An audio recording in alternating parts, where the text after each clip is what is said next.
छुप गए वो साज़े हस्ती छेड़ कर, खुदा ने अपनी एक हस्ती रोशनी दे राही प्रगट की ते छुप गई।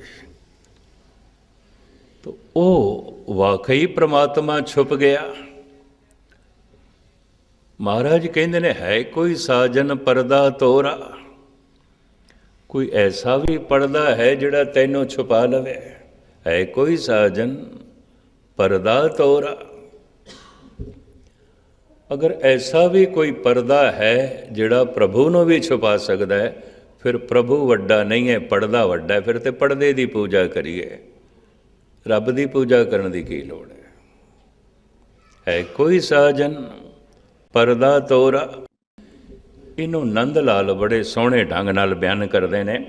तो के हम हजाबे खुदी यार खुश लका चे कुनद, जद तैनू परमात्मा ना दिखाई देवे, तेरी अखां ते पर्दा पै गया, तो ज़ाहर ज़हूर है, हाज़र नाज़र है। ज़ाहर ज़हूर है कि हाज़र हजूर है, नहीं दिखाई दे रहा, तेरी अखां ते पर्दा पै। तो के हम हजाबे खुदी, पर्दे नू अरबी फारसी च हजाब कहते हैं, बुरके नू भी हजाब कहते हैं। तो के हम हजाबे खुदी, हम हंकार दा हजाब, हंकार दा पर्दा तेरी अखां ते पै गया होवेगा, निरंकार नहीं दिखाई देता। तो के हम हजाबे खुदी यार खुशला का चे कुनद, वो चमकदा होया यार की करे, तेरी अखां दे उत्ते पर्दा पे वो तो चन्न की तरह सामने प्रगट है। भाई नंद लाल कहते वो तो चढ़िया होया चन्न की तरह सामने प्रगट है, नहीं तैनू दिखाई देंदा तो की करिए, तेरी अखां ते ही हजाब है। परमात्मा दे उत्ते कोई हजाब नहीं है कोई साजन परदा तोरा, है कोई इस तरह का परदा हे सज्जन जिहड़ा तैनू छुपा देवे।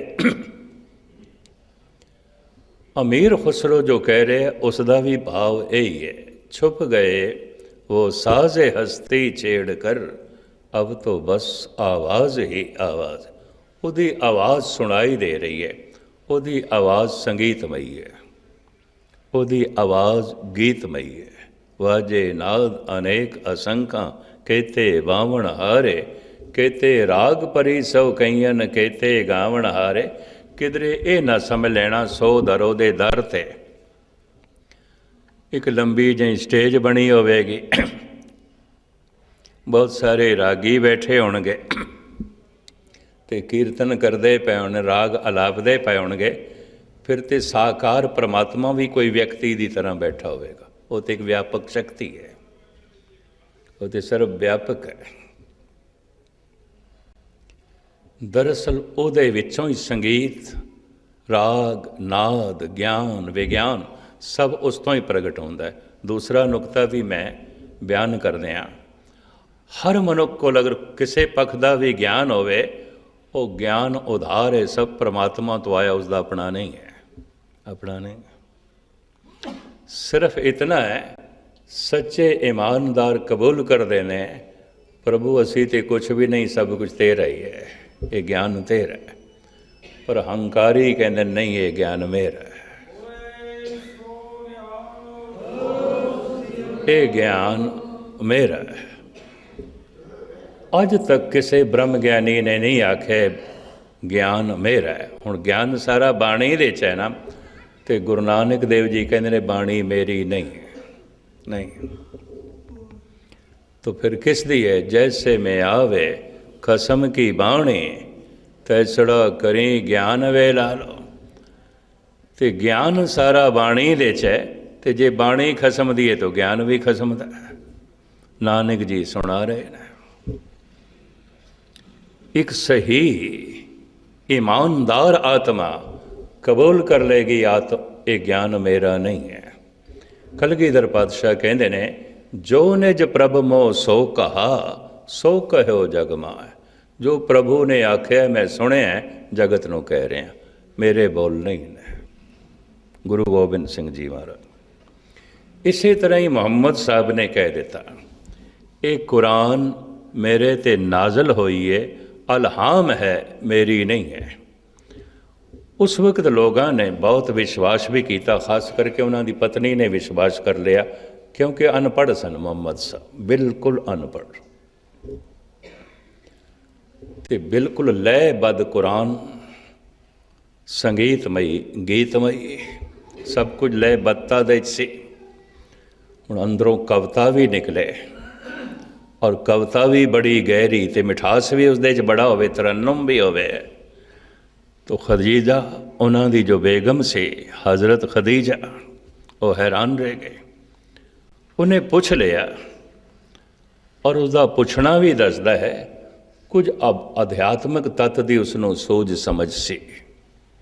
ਉਹਨੇ ਕਹਿ ਦਿੱਤਾ, ਹਜ਼ਰਤ ਮੈਨੂੰ ਕੁਝ ਸ਼ੱਕ ਹੋ ਰਿਹਾ ਹੈ, ਇਹ ਬੋਲ ਤੁਹਾਡੇ ਨਹੀਂ ਹੋ ਸਕਦੇ, ਕਿਸੇ ਦੇ ਦੁਹਰਾ ਰਹੇ ਹੋ। ਤੇ ਮੁਹੰਮਦ ਸਾਹਿਬ ਨੇ ਸੱਚਾਈ ਕਬੂਲ ਕੀਤੀ, ਕਿਉਂਕਿ ਹੰਕਾਰ ਨਹੀਂ ਸੀ। ਖਦੀਜਾ ਤੂੰ ਠੀਕ ਸਮਝਿਆ। ਮੁਹੰਮਦ ਤੇ ਚੁੱਪ ਕਰ ਗਿਆ, ਪਤਾ ਨਹੀਂ ਖੁਦਾ ਕੀ ਬੋਲ ਰਿਹਾ, ਮੈਨੂੰ ਵੀ ਨਹੀਂ ਸਮਝ, ਪਰ ਆਨੰਦ ਮੈਨੂੰ ਆ ਰਿਹਾ, ਰਸ ਮੈਨੂੰ ਆ ਰਿਹਾ, ਆਨੰਦ ਦੀ ਬਾਰਿਸ਼ ਹੋ ਰਹੀ ਹੈ। ਖਦੀਜਾ ਮੈਨੂੰ ਵੀ ਨਹੀਂ ਪਤਾ ਕਿਸ ਦੇ ਬੋਲ ਨੇ। ਮੁਹੰਮਦ ਤੇ ਚੁੱਪ ਕਰ ਗਏ। ਹੁਣ ਤੇ ਮੇਰਾ ਅਨੁਭਵ ਇੰਝ ਕਹਿ ਰਿਹਾ ਹੈ, ਜੋ ਕੁਝ ਬੋਲ ਰਿਹਾ ਹੈ ਖੁਦਾ ਹੀ ਬੋਲ ਰਿਹਾ ਹੈ। ਇਸੇ ਤਰ੍ਹਾਂ ਹੀ ਗੁਰੂ ਨਾਨਕ ਦੇਵ ਜੀ ਮਹਾਰਾਜ ਕਹਿੰਦੇ ਨੇ, ਹਾਂ ਆਪੋਂ ਬੋਲ ਨਾ ਜਾਣਦਾ, ਮੈਂ ਤੇ ਜਾਣਦਾ ਹੀ ਨਹੀਂ। ਇਸ ਤਰ੍ਹਾਂ ਦੇ ਬੋਲ ਬੋਲਣਾ ਮੈਂ ਜਾਣਦਾ ਹੀ ਨਹੀਂ। ਹਾਂ ਆਪੋਂ ਬੋਲ ਨਾ ਜਾਣਦਾ, ਹਾਂ ਕਿਹਾ ਸਭ ਹੁਕਮ ਆਓ ਜਿਓ। ਇੱਕ ਦੂਜਾ ਨੁਕਤਾ ਵੀ ਸੁਣ ਲਓ ਤਾਂ ਕਿ ਗੱਲ ਪੂਰੀ ਪਕੜ ਦੇ ਚਾਵੇ। ਜਿਤਨਾ ਜਿਤਨਾ ਮਨੁੱਖ ਦੇ ਅੰਦਰ ਪਰਮਾਤਮਾ ਪ੍ਰਗਟ ਹੁੰਦਾ ਜਾਏਗਾ, ਉਤਨਾ ਉਤਨਾ ਮਨੁੱਖ ਦਾ ਆਪਾ ਮਿਟਦਾ ਜਾਏਗਾ। ਇਸ ਬੁਨਿਆਦੀ ਤੱਥ ਨੂੰ ਵੀ ਸਮਝਣਾ, ਕਿਉਂਕਿ ਸੁਤੇ ਸਿੱਧ ਗੱਲ ਚੱਲ ਪਈ ਹੈ। ਜੇ ਪੂਰਨ ਪਰਮਾਤਮਾ ਪੂਰਨ ਰੂਪ ਦੇ 'ਚ ਜੇ ਪ੍ਰਗਟ ਨਹੀਂ ਹੋਇਆ, ਤੇ ਸਮਝ ਲੈਣਾ ਇਹ ਨਾਮ ਅਭਿਆਸੀ ਪੂਰਨ ਤੌਰ 'ਤੇ ਮਿਟਿਆ ਨਹੀਂ ਹੈ, ਅਜੇ ਨਹੀਂ ਮਿਟਿਆ। ਆਪ ਗਵਾਈਏ ਤਾਂ ਸੋ ਪਾਈਏ, ਪਹਿਲੇ ਗਵਾ ਤੇ ਸਹੀ, ਮਿਟਾ ਤੇ ਸਹੀ।